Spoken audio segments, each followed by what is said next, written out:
announcing this historic investment. In March, I shared the story in my State of the Union address, the story of the Field of Dreams in the middle of Ohio, where America's future will be built.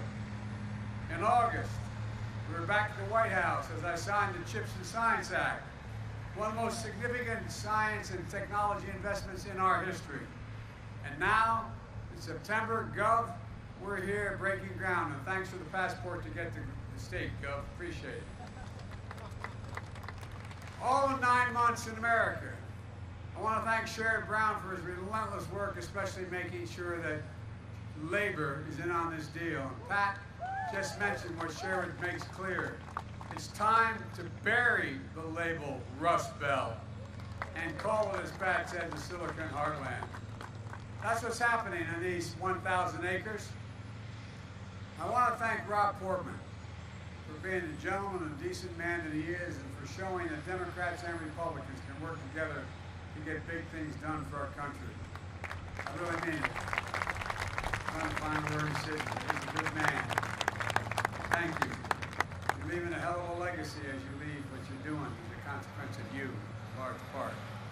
And thanks to the bipartisan group of Ohio congressional delegation here today. Tim Ryan, thank you for your leadership, always representing this and working people. Thank you, Congressman Joyce Beatty.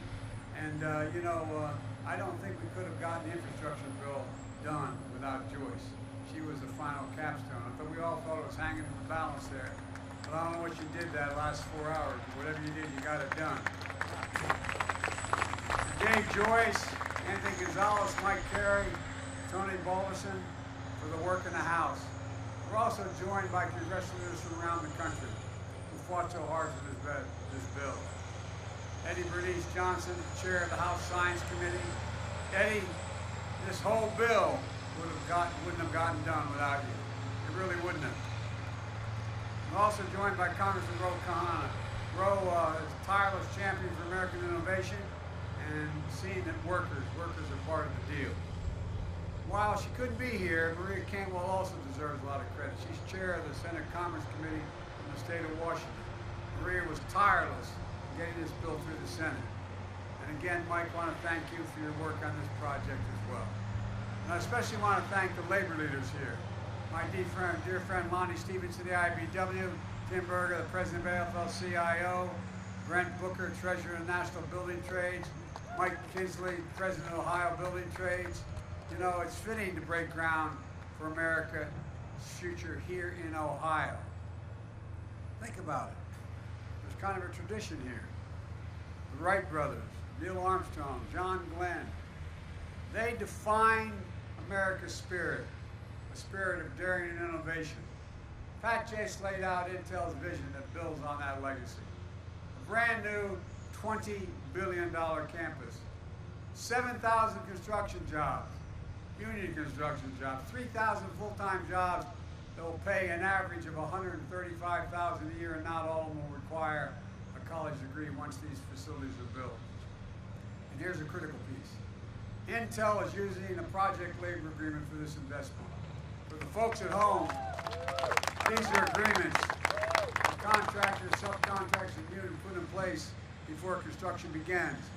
They ensure major projects are handled by well-trained, well-prepared, highly skilled workers. They resolve disputes ahead of time, ensuring safer work sites, avoiding disruptions and work stoppages that can cause extensive delays down the line. These agreements make sure construction is top-notch and projects are on time, on task, and on budget. Back in February, I signed an executive order to make sure federal construction projects use these project labor agreements. It's a big deal that Intel is using one here, and I thank them for that. And Intel is going to build a workforce of the future right here in Ohio. As you already heard, Intel committed $50 million to partner with community colleges and universities like Ohio State University, including Central State University, the only historically black university in Ohio, to build a pipeline for students in the semiconductor industry.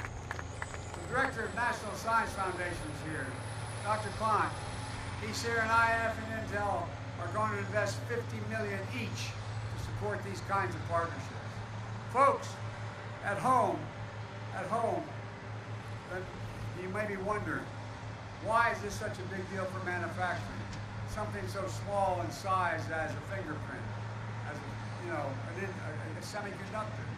Well, semiconductors are small computers that power everyday lives, smartphones, cars, washing machines, hospital equipment, internet, electric grid, and so much more, including our national security. And here's the deal. America invented this chip. America invented it. It powered NASA's moon mission. Federal investment helped bring down the cost of making these chips, creating a market and an entire industry. As a result, over 30 years ago, America had more than 30% of the global chip production. Then something happened.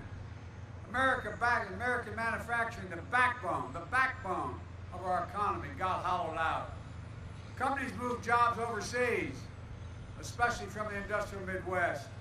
And as a result, today we're down to producing barely 10% of the world's chips, despite leading to chip research and design. And as we saw during the pandemic, when factories that make these chips shut down, the global economy comes to a halt, driving up costs for families and everyone, not just here, but around the world. In fact, 1/3 of the core inflation last year was due to higher prices of automobiles because of the shortage of the semiconductors needed to build those automobiles. Folks, we need to make these chips right here in America to bring down everyday costs and create good jobs. Don't take my word for it, you heard Pat. Listen to the business leaders across this country. They're making decisions right now about where to invest and produce these chips. China, Japan, South Korea, European Union, all these places are investing tens of billions of dollars to attract chip manufacturers to their countries. But industry leaders are choosing us, the United States, because they see America's back and America's leading the way. Folks, since I took office, our economy has created nearly 10 million new jobs, more than 668,000 manufacturing jobs. Proof, a point that made in Ohio and made in America is no longer just a slogan, it's happening. It's a reality today, and it's just beginning. Because I signed into law the CHIPS and Science Act, we're accelerating the progress. This new law makes historic investments for companies to build advanced manufacturing facilities here in America. Since I signed the CHIPS and Science Act, it's already started happening. The American company Micron announced it's going to invest $40 billion in the next 10 years to build factories, special chips called memory chips, to store information on your smartphones. That's going to create 40,000 good-paying jobs and increase America's share of the memory chip market 500%. Two other companies, Global Foundries and Qualcomm, announced a $4 billion partnership to produce chips in America that would otherwise have been made overseas. Qualcomm is one of the world's largest designers of chips and planning to boost production by up to 50% over the next 5 years. Today, in North Carolina, Wolfspeed is investing $5 billion to make chip devices for electric vehicles. They're going to create 1,800 good-paying jobs over 5 years. Folks, the future of the chip industry is going to be made in America. Made in America. Folks at home should know the manufacture of these semiconductors connects countless small business manufacturers into a supply chain that's going to thrive, all because of this law. Imagine if we had more of these kinds of factories across the country. This law makes that a reality. It matters. All of this is in our economic interest, and it's in our national security interest as well. Earlier this year, I went to Lockheed's factory in Alabama. They're making the Javelin missile that we're supplying to Ukraine to defend itself against Putin's unprovoked war. We need semiconductors not only for those Javelin missiles, but also for the weapon systems of the future that are only going to be more reliant on computer chips. This goes well beyond commercial needs. Unfortunately, we produce zero of these advanced chips in America. Zero.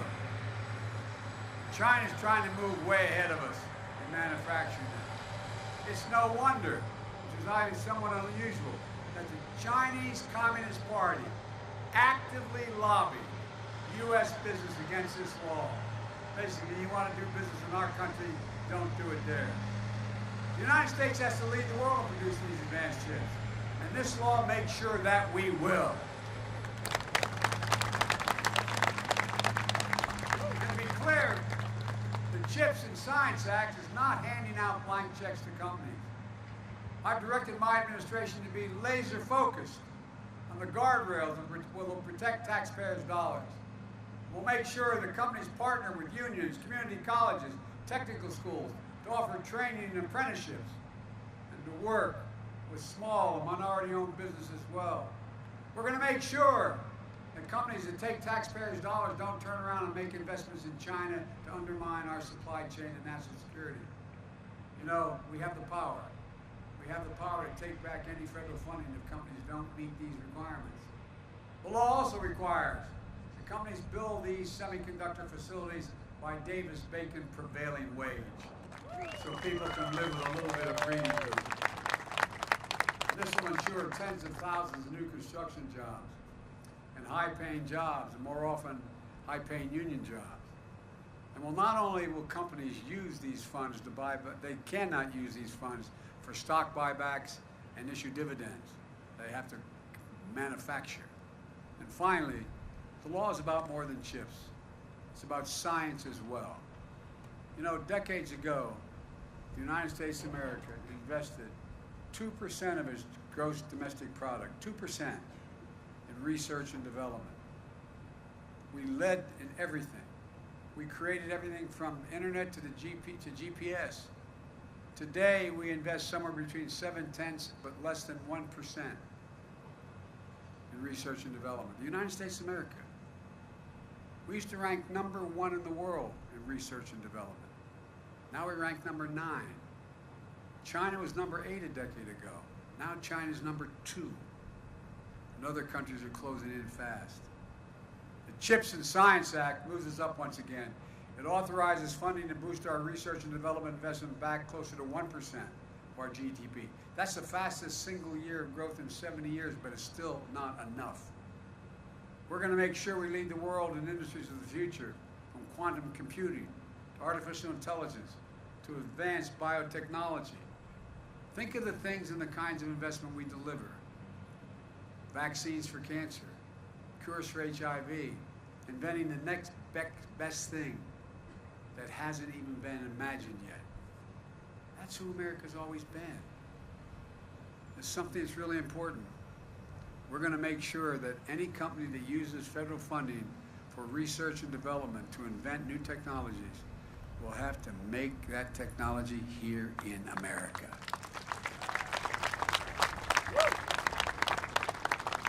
That means we will invent it in America and make it in America. And we're going to make sure we include all of America. We're going to support entrepreneurs and technology hubs all across the country, including historically black colleges and universities, minority-serving institutions, tribal colleges. We're going to tap into the greatest competitive advantage we have, our diverse and talented workforce that's urban, rural, and suburban. Folks, I've asked Pat and many other leading businessmen leaders this question. When the United States decides to invest in considerable resources in a new industry that we need to build, does that encourage business to invest as well? The answer is yes. Overwhelmingly, ask any major business person. Because they say if we think it's worth investing in, and we're putting tax dollars into it, it has an increased possibility of being usable and workable. Federal investments attracts private investment. It creates jobs. It creates industries. It demonstrates we're all in this together. And I believe there's another reason why companies are choosing the United States. It's because we're better positioned globally than we have ever been in a long, long time. we've seen a faster, stronger economic recovery than any other advanced nation on earth. I met with one of the leading companies, research companies in South Korea.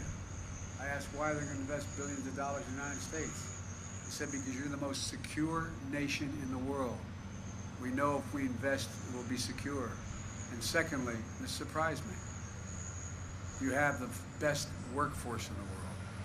Folks, and we have the best universities in the world.